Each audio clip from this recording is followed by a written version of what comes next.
The Great Council chamber fell silent as Ambassador Kethva finished reading the report.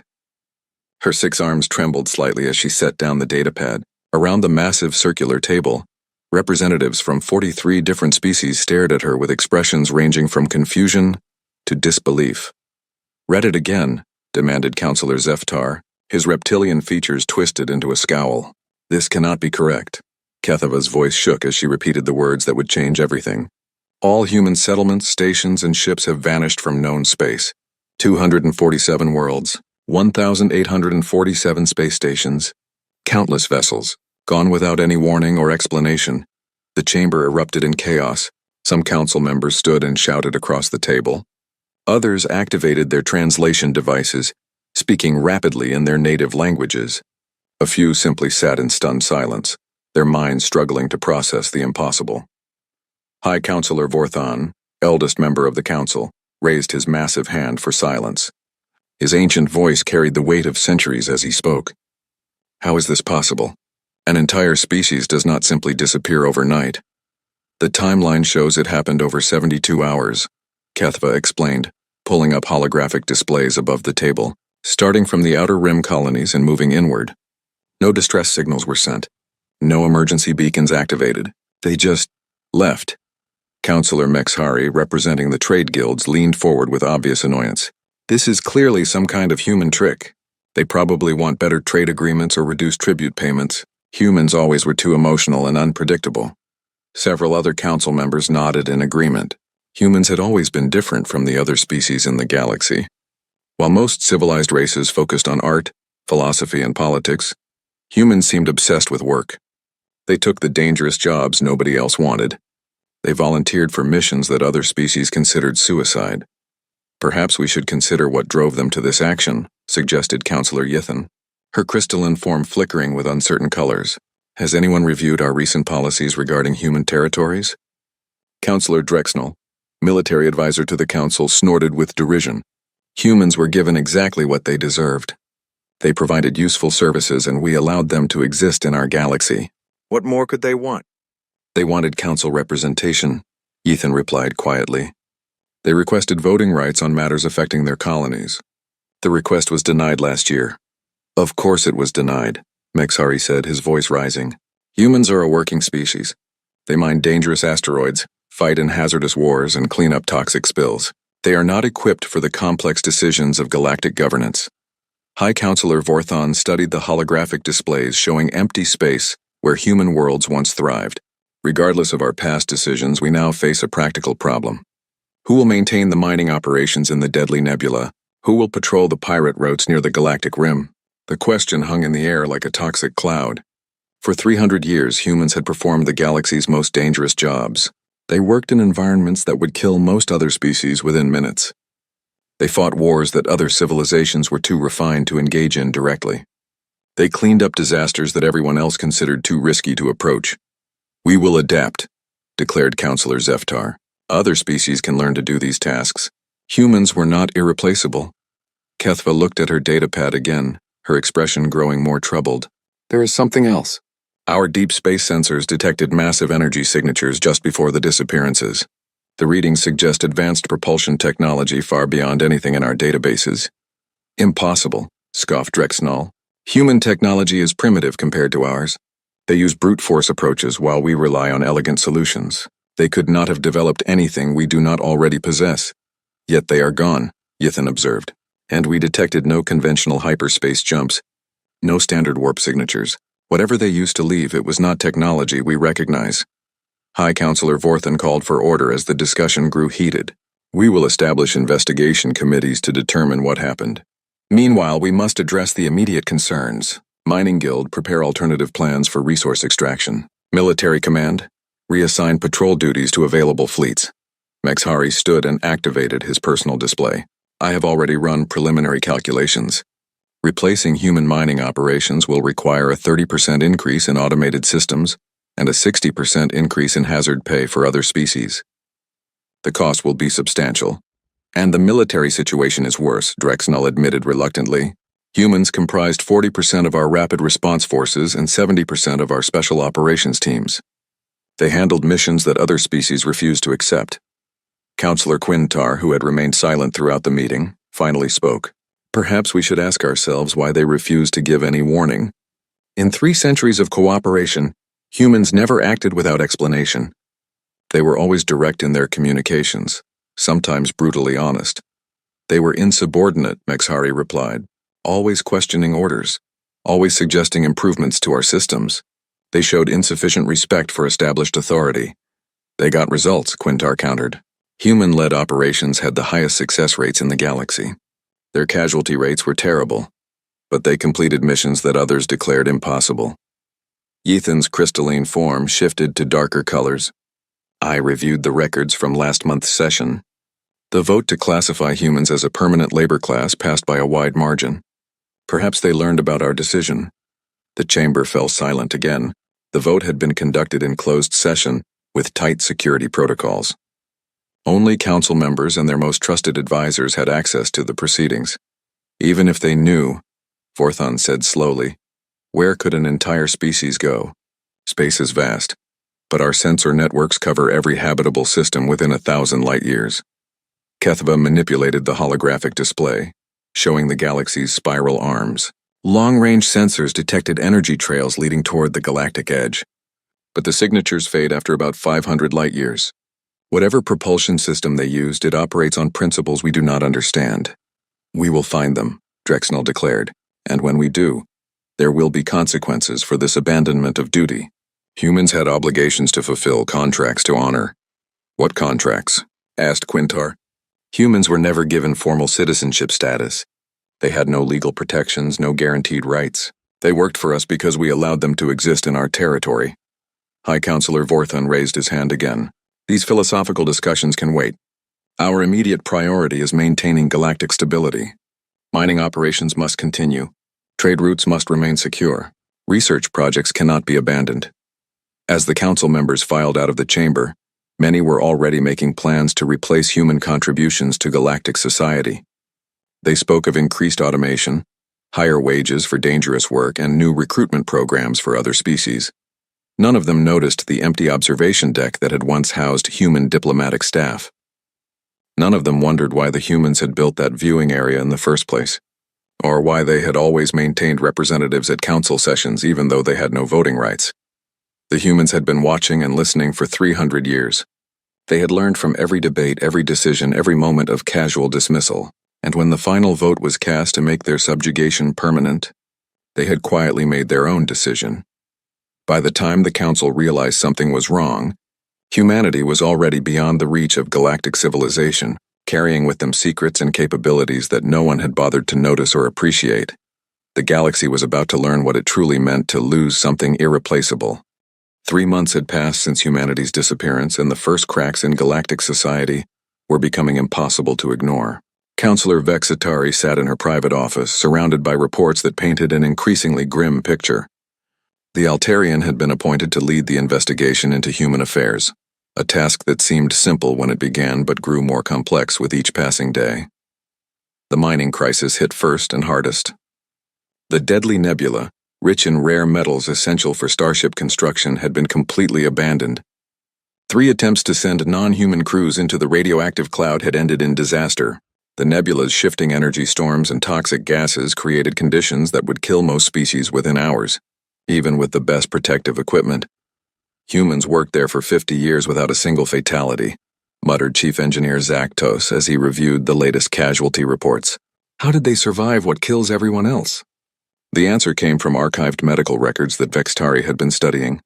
Humans possessed an unusual ability to adapt to hostile environments. Their bodies could develop resistance to radiation levels that would sterilize other species. They seemed almost designed for survival in conditions that others found impossible. Trade routes throughout the galaxy were collapsing at an alarming rate. The Crimson Passage, a vital shipping lane through pirate-controlled space, had become completely impassable. Without human security forces, merchant vessels were being attacked and captured with impunity. Insurance rates have increased by 400%, reported Trade Minister Lexvon during the Emergency Council session. Most shipping companies are refusing to operate in previously secure regions. High Counselor Vorthon looked older than his 800 years. What about our military forces? Can they not provide adequate protection? General Drexnell shifted uncomfortably in his seat. Our regular forces are trained for conventional warfare between civilized species. Humans specialized in irregular combat situations. They understood pirates, mercenaries, and other criminal elements in ways that we do not. The admission hung heavy in the chamber. For centuries, the Council had viewed human military tactics as crude and overly aggressive. Now they were learning that those same tactics had been the foundation of galactic security. Vex-Tari had spent weeks reviewing human military records, and what she found troubled her deeply. Humans didn't just fight differently from other species, they fought for different reasons.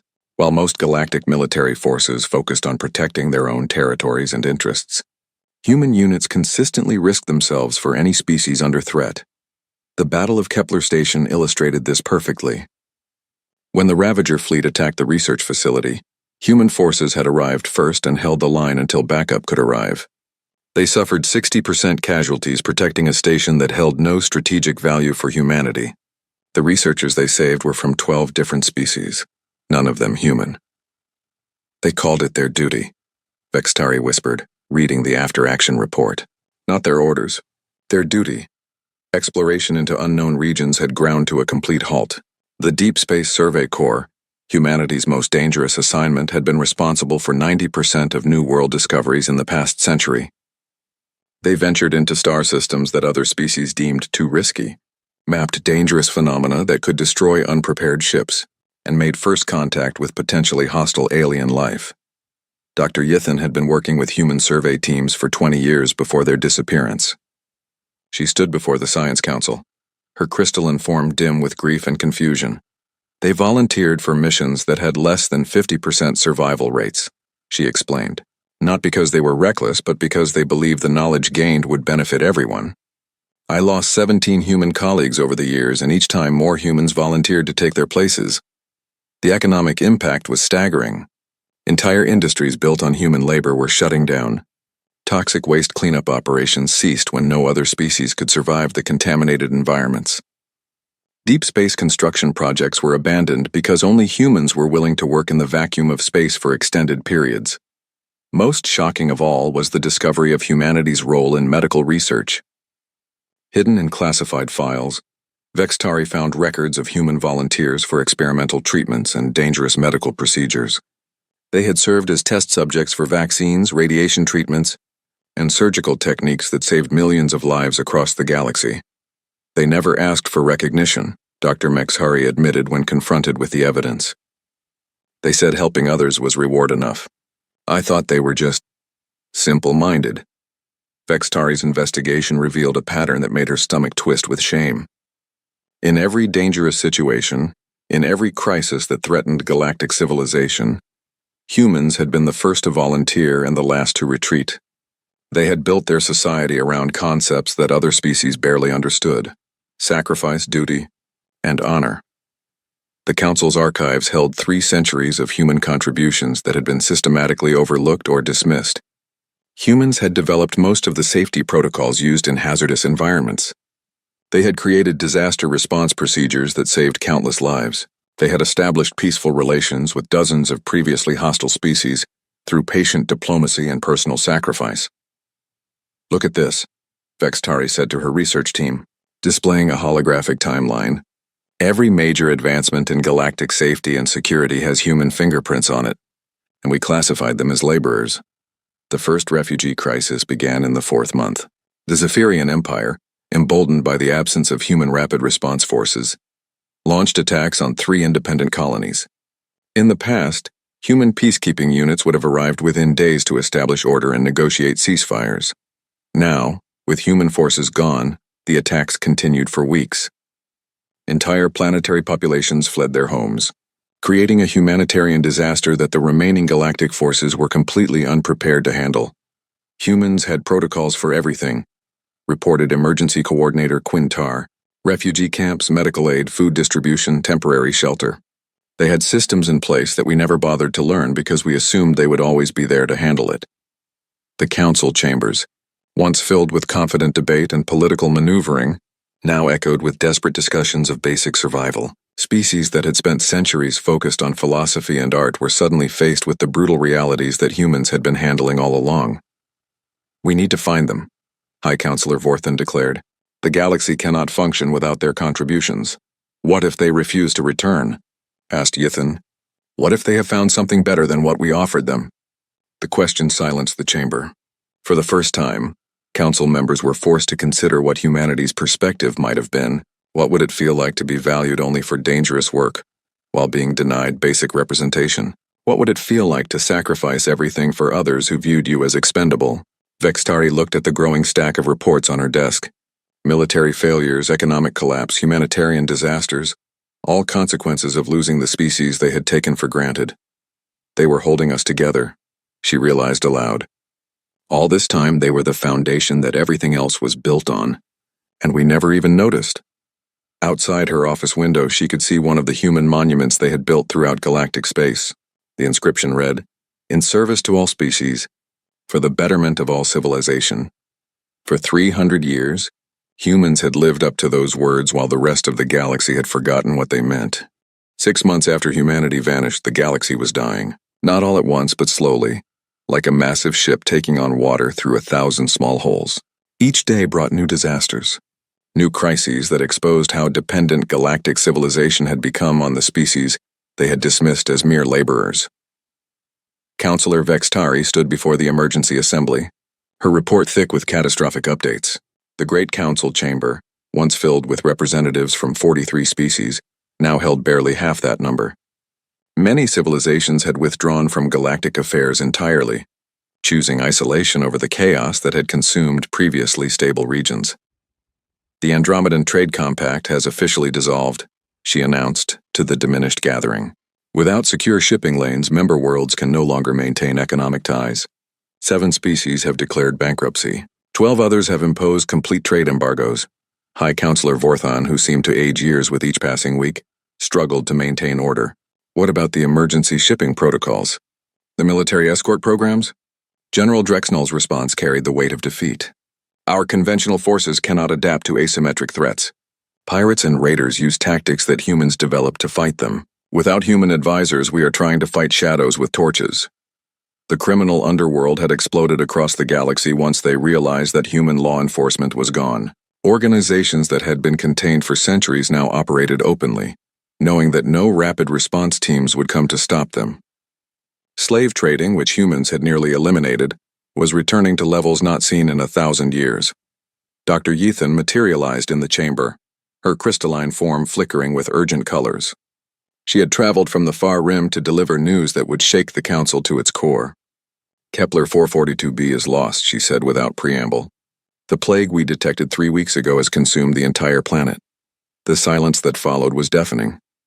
Kepler 442b had been home to over 2 billion beings from 15 different species. It was a center of learning and culture, known throughout the galaxy for its universities and research centers. How is that possible? Demanded Medical Coordinator Luxvin. We deployed every available medical team. We implemented all standard containment protocols. The plague is unlike anything in our databases, Yithan explained, her light dimming with exhaustion. It appears to be artificially created, designed to target multiple species simultaneously. Traditional treatments are useless. The infection rate is 97% and the mortality rate is absolute. Vextari felt ice form in her stomach. What about the human medical protocols? They dealt with biological weapons before. That's why I came in person, Yithan replied. I spent the last week in the abandoned human medical facilities on Kepler 442b. Their laboratories contain research on pathogens that we never knew existed. They had treatments, vaccines, and countermeasures for thousands of biological threats. She activated a holographic display showing human medical records.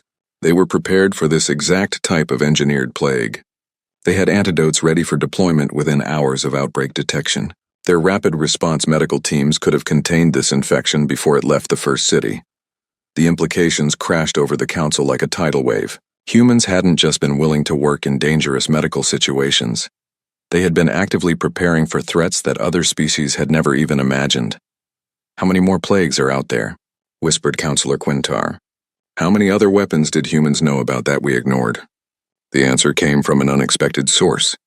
Deep space monitoring stations had detected 17 different biological weapons deployed across the galaxy in the past month.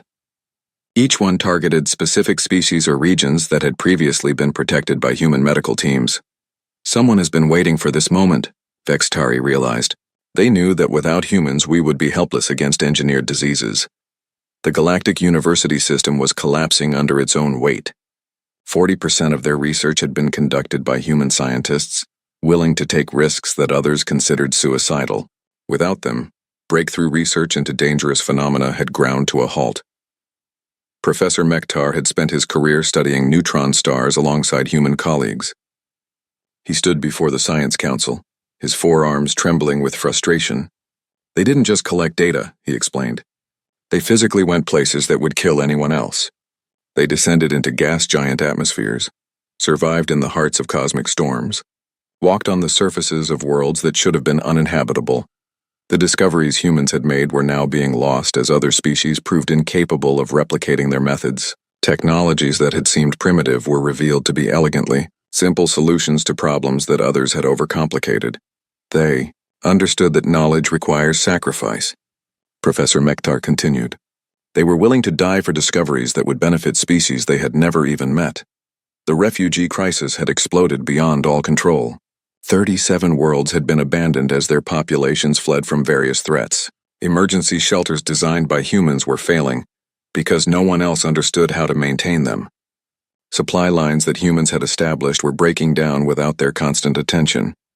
Humanitarian coordinator Nexalis stood before a map showing the galaxy's refugee movements. Red indicators marked abandoned worlds while yellow showed regions under threat. The amount of green space indicating stable and safe areas had shrunk to less than 30% of previously habitable space. Humans built systems assuming they would always be there to operate them, she explained. They created networks of support that required constant maintenance and adjustment. Without their oversight, everything is falling apart. The most devastating discovery came from Vextari's investigation into human decision-making processes. She had found records of council sessions from the week before humanity's departure. The final vote that had sealed their fate was even worse than she had imagined. The motion wasn't just to classify humans as a permanent labor class, she reported to the Emergency Council. The full text designated them as expendable biological resources with limited cognitive capacity. The words hung in the air like a death sentence. Several council members looked physically ill as they realized what they had voted for. The vote passed 31-12, Vextari continued, with 12 abstentions. The humans maintained diplomatic observers in this chamber. They heard every word. Councillor Quintar stood slowly, his ancient frame shaking with emotion. We didn't just exclude them from decision-making. We officially declared them to be less than sentient. We voted to treat them as livestock, and they left without a word of protest, Yithan observed. They could have fought. They could have destroyed everything they had built out of spite. Instead, they simply left us to face the consequences of our choices. The council chamber fell silent as the full weight of their actions settled over them. For 3 centuries, humans had served as the moral backbone of galactic civilization. They had volunteered for the dangerous jobs, protected the weak, and sacrificed themselves for others not because they were ordered to, but because they believed it was right. They were better than us, Forthon admitted quietly. In every way that matters, they were better than us, and we treated them like animals. Outside the council chambers, the galaxy continued its slow collapse. Species retreated into isolation, abandoning the cooperative ideals that had defined galactic civilization. Trade networks crumbled, research programs failed, and humanitarian efforts ceased. In the darkness between stars, automated beacons still broadcast messages that humans had left behind. Medical protocols for unknown diseases, engineering solutions for infrastructure problems, emergency procedures for disasters that hadn't happened yet. Even in their absence, they were still trying to help. Still trying to prepare others for challenges they might face. Still believing that knowledge and preparation could save lives, even if those lives belonged to species that had declared them expendable. The galaxy was learning too late that true civilization wasn't built on technology or politics or philosophical debates. It was built on the willingness to sacrifice for others, to face danger for the sake of strangers, and to believe that every life had value. These were lessons that humans had tried to teach for 300 years. Now, with their teachers gone, the students were failing every test that mattered. The largest search operation in galactic history began 1 year after humanity's disappearance. Every available ship, every long-range sensor, every deep space probe was dedicated to finding traces of the missing species. High Counselor Vorthon had authorized unlimited resources for the mission, though the Council's authority now extended over barely a third of its former territory. Admiral Kexthari commanded the search fleet from the bridge of the massive exploration vessel Galactic Unity. The ship had been built by humans decades earlier, and its crew was uncomfortably aware of how many systems they didn't fully understand. Human engineering was efficient to the point of seeming magical, with redundancies and failsafes that activated automatically in situations that other species had never anticipated. "Sir, we have something," reported sensor operator Yilnex, her voice tight with excitement. "Deep Space Monitoring Array has detected quantum resonance signatures at grid reference 4471. The bridge fell silent as the readings appeared on the main display. The energy patterns were unlike anything in the galactic database, showing massive fleet movements and formations that suggested coordination on an impossible scale. "How many ships would create signatures this large?" Admiral Kexthari asked. Chief Science Officer Vox Allen ran the calculations through their most advanced computers. "Based on energy output alone, we're looking at a minimum of 10,000 vessels. Possibly much more." 10,000? The Admiral's voice cracked slightly. The entire human fleet never numbered more than 3,000 ships. Where did they get such a force? The answer began to emerge as the search fleet followed the quantum trails toward the galactic rim. Each new discovery challenged everything the Council thought they knew about human capabilities. The trail led through regions of space that should have been impossible to navigate, past stellar phenomena that would destroy any known ship design. "They went through the Maelstrom Nebula," reported Navigation Officer Tex Hari, disbelief clear in his voice. "The readings show multiple fleet passages through the most dangerous region in known space." Admiral Kexthari stared at the tactical display. The Maelstrom Nebula was a cosmic storm of dark matter and exotic particles that had destroyed every probe ever sent into it. Even approaching the outer edge was considered suicidal. "Run a simulation," he ordered. "What would it take for our ships to survive passage through the nebula?" The results were sobering. Even their most advanced vessels would need modifications that were beyond current technology. Force field generators would have to be increased by 300%. Hull materials would need to be replaced with compounds that existed only in theoretical physics papers. "Sir," Vox Allen said quietly, "the humans didn't just survive passage through the nebula. They did it regularly. These readings show at least 50 separate transit events over the past 5 years. The implications were staggering. Humans had been operating in regions of space that the rest of the galaxy considered impossible to reach. What had they been doing out there? What had they found beyond the barriers that confined everyone else? The search fleet pushed deeper into uncharted space, following quantum trails that grew stronger as they approached the galactic edge. Each discovery revealed more evidence of human technological capabilities that far exceeded official estimates. "We found something," came the urgent transmission from Scout Ship Endeavour. "You need to see this." The images that followed left the entire search fleet in stunned silence. Floating in the void near the galactic rim was a space station of impossible size and complexity. It was clearly human in design, but built on a scale that dwarfed anything in Council records. "The station is 1,500 kilometers long," reported Scout Captain Nixera. "Power readings suggest a civilization capable of dismantling entire star systems for resources." Admiral Kexthari ordered the fleet to maintain a respectful distance while scanning the abandoned facility.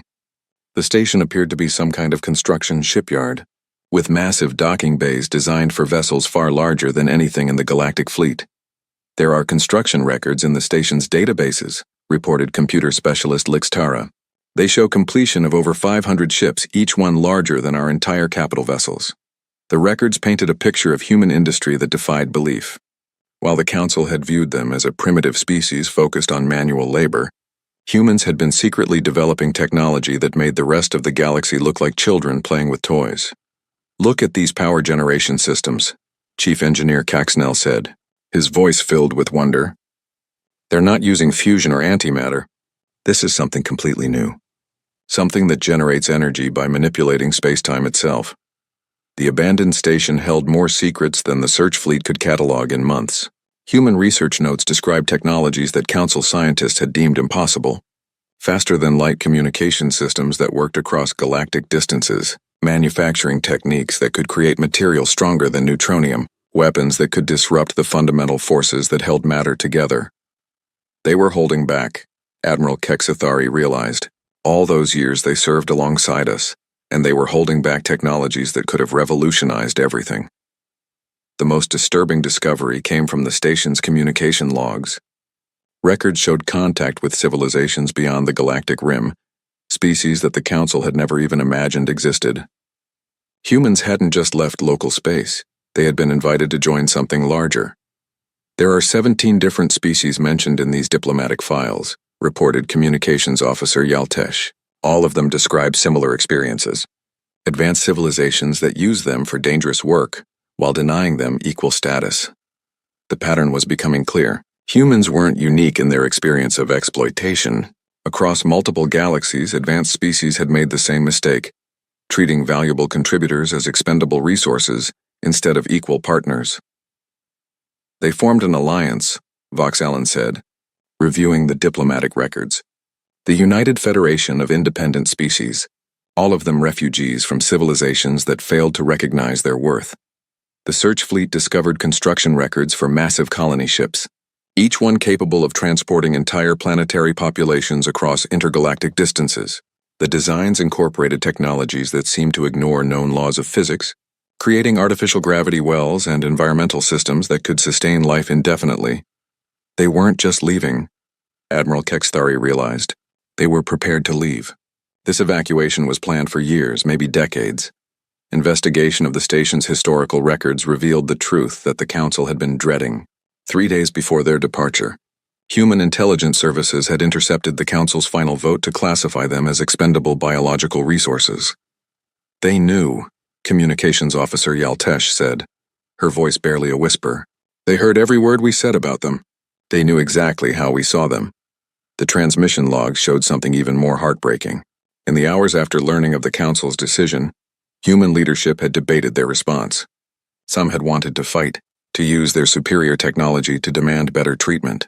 Others had wanted to expose the Council's hypocrisy to the galaxy. Instead, they had chosen exodus. They had decided that galactic civilization was not worth saving if it was built on exploitation and prejudice. Rather than waste time trying to reform a system that viewed them as animals, they had simply left to build something better elsewhere. They could have destroyed us, Admiral Kexathari said to his assembled staff. With technology like this, they could have conquered the entire galaxy. Instead, they chose to leave peacefully. The final discovery in the station's database was a message left specifically for any search teams that might follow. The holographic recording showed a human woman in a simple civilian outfit, her expression calm but deeply sad.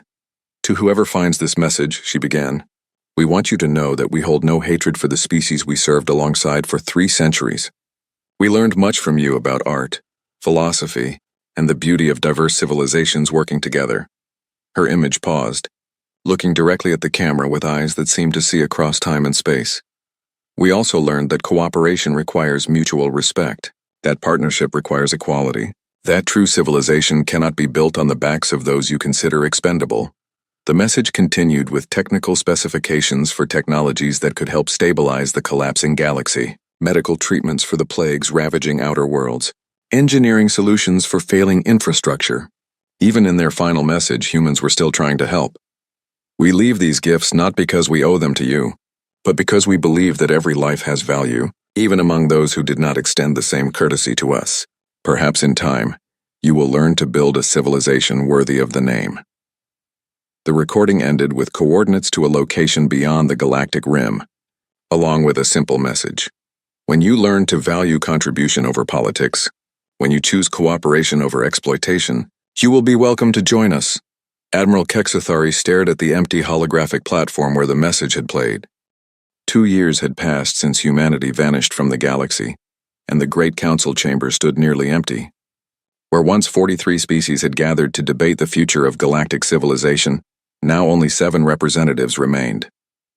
The rest had either retreated into isolation or simply ceased to exist as their societies collapsed under the weight of problems they could no longer solve. Counselor Vextari sat alone in the vast chamber, surrounded by empty seats and the echoes of better times. As the sole remaining member trying to hold the council together, She had become both witness and chronicler of civilization's decline. The reports on her desk painted a picture of almost complete societal breakdown. The Galactic Medical Corps had officially disbanded after losing 90% of its personnel to diseases they couldn't treat. The Trade Federation existed only on paper, with commerce between star systems reduced to desperate bartering between isolated colonies.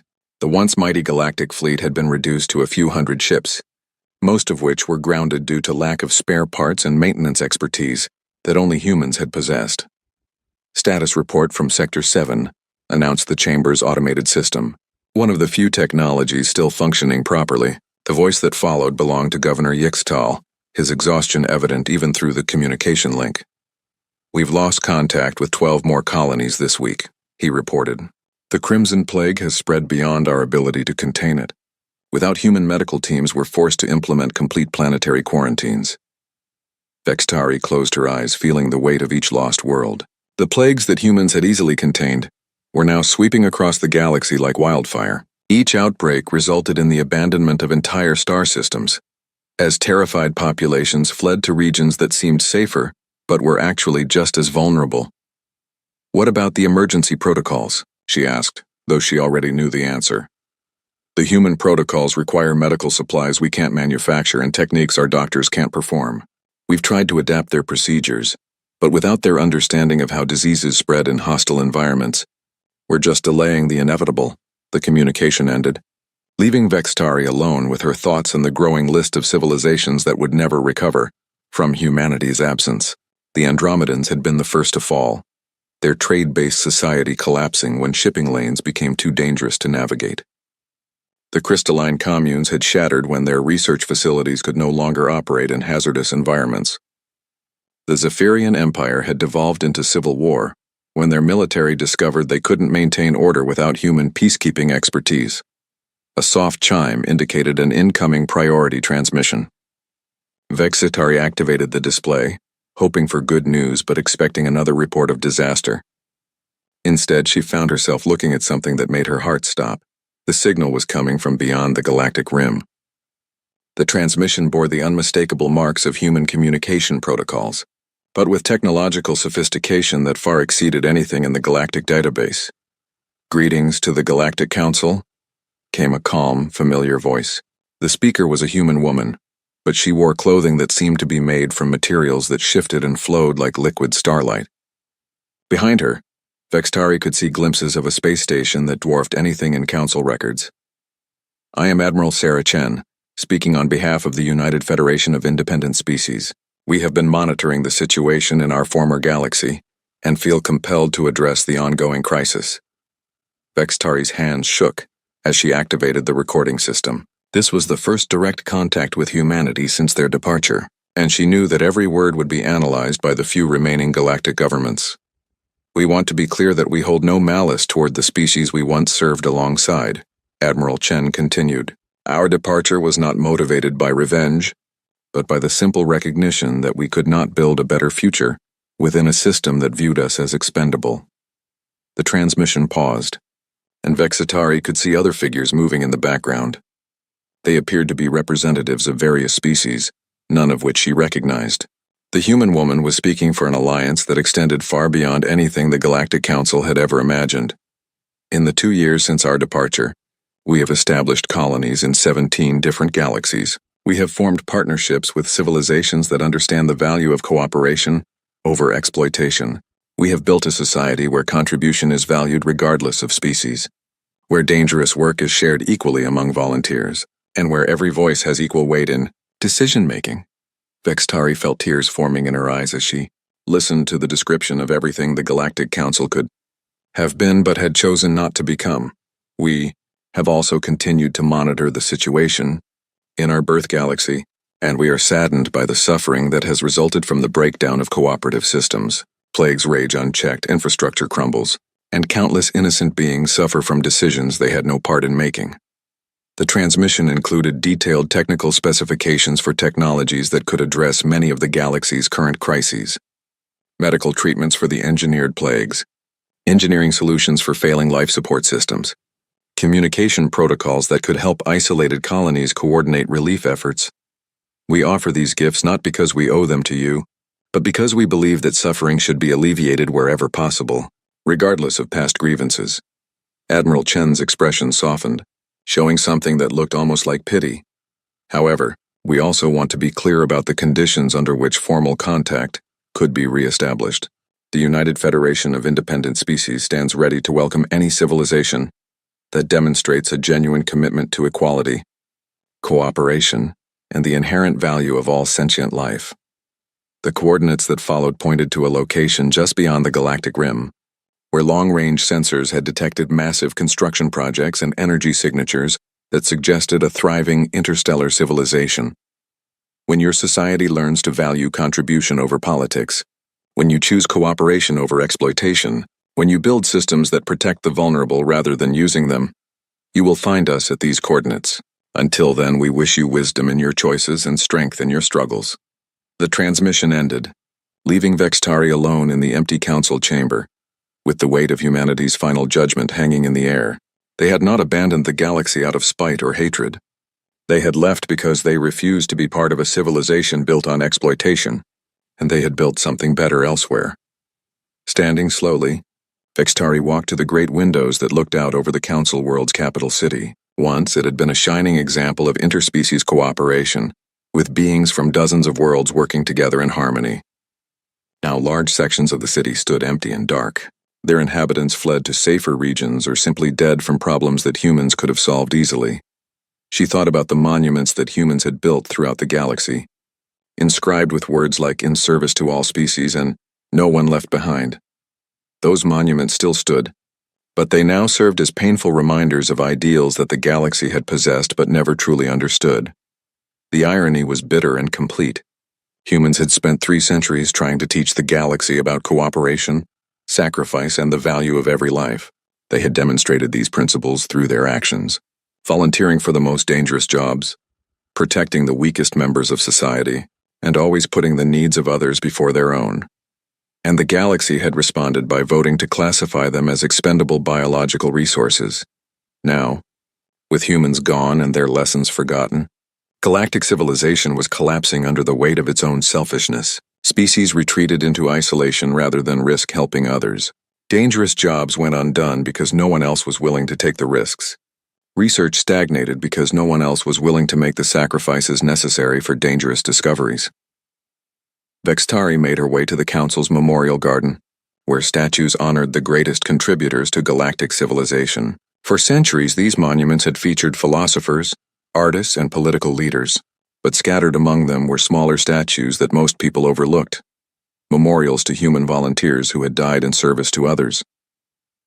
The largest of these was dedicated to Captain James Rodriguez, who had piloted his ship into a dying star to gather data that saved billions of lives. The inscription read simply, "He chose to go so others could live." Similar memorials could be found throughout the garden. Dr. Maria Santos, who had exposed herself to deadly radiation to develop treatments for rare diseases. Engineer Michael O'Brien, who had descended into a black hole's accretion disk to repair a failing research station. Commander Lisa Park, who had held the line against overwhelming odds so that civilian evacuations could be completed. Each memorial told the same story. Humans who had voluntarily faced death to help others, often protecting species that viewed them as inferior. They had done these things not because they were ordered to, but because they believed it was right.